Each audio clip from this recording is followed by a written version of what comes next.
오늘 말씀들의 모양새는 한결같이 어딘가에 집중되어 있습니다. 일독서는 교만의 상징인 바벨탑이 무너진 것과는 달리 다른 언어를 쓰는 모든 민족이 한자리에 모아지고 있습니다.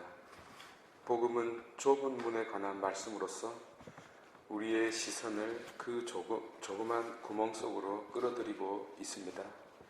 이 독서 역시 어떤 명확한 목표를 가리키고 있습니다. 마치 거대한 우주가 생기기 전 빅뱅 때의 한 점을 보는 것처럼 우리는 한 곳을, 좁은 문을, 또한 어떤 목적을 바라보게 됩니다.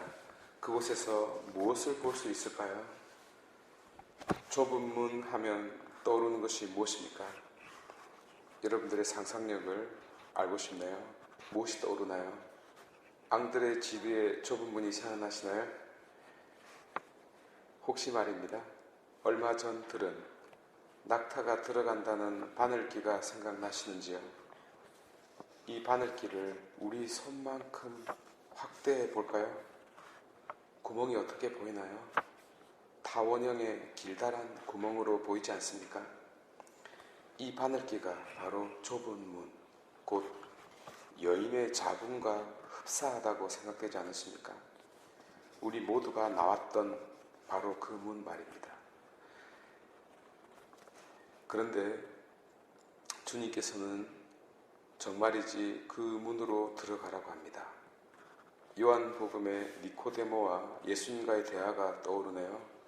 다 큰 어른이 어떻게 다시 엄마 뱃속으로 들어갈 수 있느냐고요. 그러자 예수께서 누구든지 새로 나지 않으면 이라고 말씀하지 않습니까?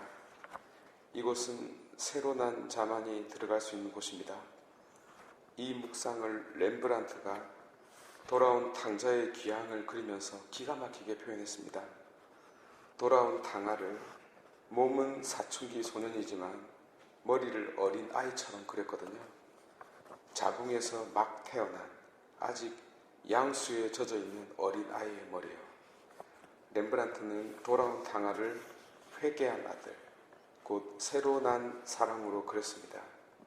이 소녀는 오른손은 엄마 손, 왼손은 아빠 손, 곧 자비의 어머니의 오른손과 든든한 아버지의 왼손을 지닌 하느님의 두 손에 얼굴을 묻고 있습니다. 그가 서 있는 곳, 아니 그가 다시 돌아온 곳이 그렇다면 어디일까요? 바로 하느님의 자궁 앞입니다. 감춰져 있지만 그는 이제 막 하느님의 자궁 입구에서 나왔습니다. 거듭났기 때문입니다.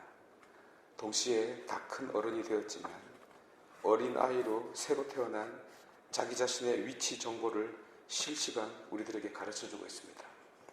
그곳으로 들어가면 젖살이 남아있는 뽀얀 피부를 가질 수 있다고요. 회춘할 수 있다고요.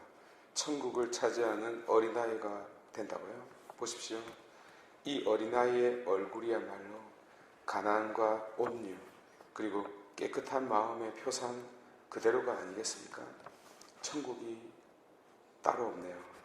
자, 그러면 다시 좁은 문의 입구, 곧 바늘귀의 구멍을 들여다보겠습니다. 아니 이제는 들어가 보도록 합시다. 들어가 보니 무엇이 꿈틀거리네요. 발가락 같은 것도 움직이고요. 생명이 탄생되고 보호받고 있는 장소입니다. 우리는 이를 자궁, 곧 아기가 사는 집 혹은 아기가 사는 궁궐이라고 부릅니다. 여기서 이 아기는 이미 왕처럼 여겨지고 있습니다. 반면 히브리어로 자궁은 레헴이라고 부릅니다. 그런데 이 말의 어원은 바로 사랑의 어원 라함과 자비의 어원 라훔과 같습니다. 여인의 자궁이 곧 사랑이자 자비의 근원입니다. 생명을 잉태하고 보호하고 생명을 기르고 지키는 일을 인내하고 희생하고 품어주고 용서하는 긍휼의 하느님의 마음 그대로입니다. 생명을 지키는 어미의 마음, 아니 어떤 일이 있더라도 반드시 자식을 지켜내고야 마는 어미의 마음이 얼마나 대단했으면 그리스 말로는 히스테리가 되었겠습니까? 새끼를 품은 동물 근처에 가보십시오. 제 말을 실감할 것입니다. 어쨌든 생명을 품고 지키는 어미의 마음이 곧 긍휼히 여기는 하느님의 마음인 까닭에 성경은 최종적으로 이 단어 외에 다른 말로는 그분을 설명하지 못합니다. 곧 자궁을 뜻하는 이 긍휼이라는 단어야말로 하느님의 본성을 가리키는 마지막 말이 되겠습니다. 왜 그런가 하니 어미의 자궁 속에서는 그 어떤 심판이나 죽음을 모르는 까닭입니다. 거기에는 오직 생명밖에 없습니다. 생명 탄생과 생명 창조밖에 없습니다.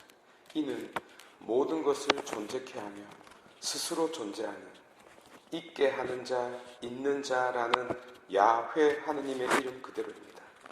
때문에 호세아 11장 8절에 에프라임아 내 어찌 너를 내버리겠느냐, 이스라엘아 내 어찌 너를 저버리겠느냐 라고 하느님께서 울부짖으면서 내 마음이 미어지고 연민이 북받쳐 오른다라고 당신 자신의 가슴에 빗을 꼽습니다. 왜 그러셨을까요?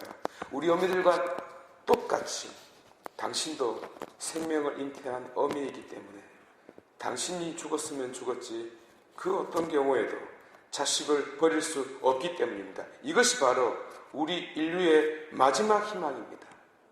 세상에서 발버둥치고 살아온 모든 인간이 마지막으로 붙잡고 싶은 이 희망을 구약 성경이 간직하고 있는 까닭에 세상에서 가장 위대한 경전으로 자리 잡게 된 것입니다. 하여 이 좁은 구멍은 그 많은 예언자들이 유심히 들여다보았던 우리 인간의 마지막 감탄사가 터져나오는 바로 하느님의 자궁이었습니다. 바로 여기에서 여인의 존귀함도 비롯됩니다.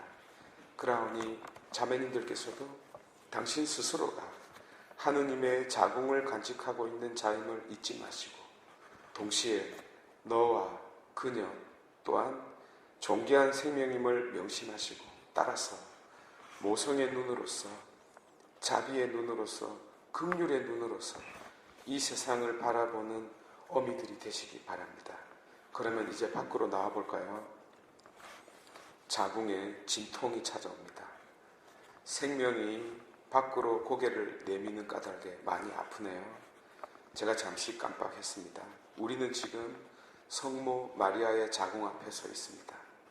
고통의 비명소리가 들리고 있네요.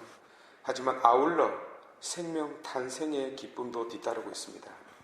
우리와 똑같은 육신을 입고 오신 그리스도의 얼굴이 보이고 있네요. 그분 역시 마리아의 자궁에서 9달 동안 머무신 후에 얼굴을 내비치고 있습니다. 그러나 당신은 죄 없이 태어나고 있기에 세상에 태어난 후에도 놀랍도록 소년의 모습을 간직하고 있네요. 비록 미켈란젤로가 피에타상에서 고통으로 말미암아 어머니 마리아와 나이가 똑같이 보이게 조각을 했지만 그것은 예수님이 나이가 든 것이 아니라 성모님이 언제나 청춘이었기 때문에 그렇게 조각한 것입니다. 세상 구원을 위한 그 엄청난 고통으로 순간 나이 들게 보였지만 또한 거기에서 멈췄기 때문에 그렇게 보이지만 당신의 마음은 언제나 어린아이와 같았기 때문에 아마 그 얼굴은 렘브란트가 그린 탕자의 얼굴 그대로였을 것입니다. 이 얼굴을 자세히 보십시오. 아버지 앞에 무릎 꿇은 저 쇠약한 청년이 세상의 죄를 지고 가는 하느님의 어린 양처럼 보이지 않습니까? 죄를 알지도 못하면서도 우리 죄를 뒤집어 쓰고 있는 분, 하느님 하느님 어찌하여 나를 버리셨나이까 라고 외치는 죄 없는 어린 양의 얼굴로 보이지 않습니까? 그 청년은 죄인들과 어울리면서도 당신의 맑고 밝은 얼굴로 기쁨의 본질을 엿볼 수 있게 하지 않았을까요? 바로 이분이 가장 처절한 순간에 논메아 세뚜아 곧 나 어이가 아닌 너 어이라는 말 한마디로 당신의 온 존재와 삶을 표현하신 바로 그분으로 보이지 않습니까? 구원의 본질, 거듭남의 얼굴, 첫 아담의 본 모습이 바로 성모님의 자궁에서 갓 태어나고 있지 않습니까? 이미 거기에서 나왔기 때문에 오늘 우리들에게 들어가 보라고 말하고 있는 것 같지 않습니까? 우리 모두가 탄생한 곳, 동시에 우리를 거듭나게 하는 곳, 긍휼의 하느님의 자궁이 고통으로 몸부림치는 바로 그 좁은 문, 그러나 인류의 마지막 희망이 있는 곳으로 우리를 초대하고 있지 않습니까? 여러분, 우리가 들어가야 할 좁은 문은 다른 곳이 아닌 우리를 위하여 고통으로 떨고 있는 하느님의 자궁, 구체적으로 그리스도의 옆구리의 구멍이며 그리스도의 상처난 손에 그 좁은 구멍이 아니겠습니까?